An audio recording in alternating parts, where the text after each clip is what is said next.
بسم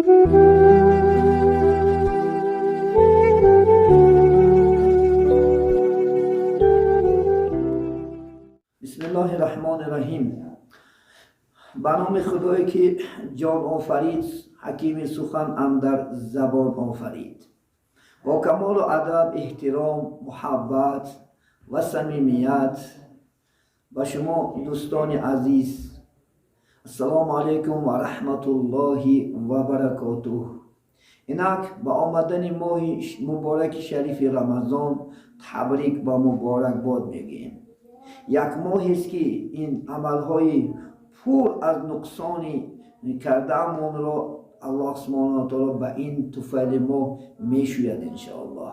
و در این ماه مبارک هر کسی انشاءالله توانایی داشته باشد توشه آخرت خود را مستحکم بگرداند و از این فرصت استفاده برده، یعنی یکایک شما را و دوستان و خویشاوندان و مهمانان و مسافرانی که دور از وطن هستند بین آمدن ماه مبارک شریف رمضان تبریک و تهنیت میگوییم.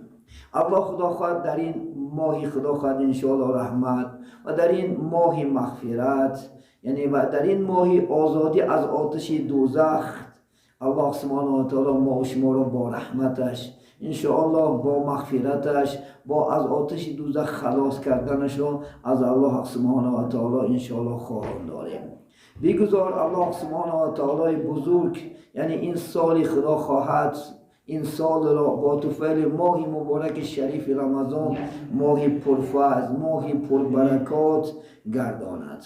همیشه الله سبحانه و تعالی خرسندی ها، شادی ها را ابدی اله بگرداند.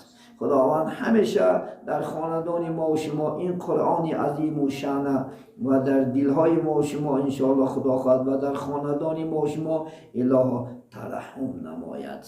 ماه برکات از آسمان آمد، صوتی خوش قرآن آمد. ماه رمضان آمد از سوی بهشت، آمد به مشام مؤمنان بوی بهشت.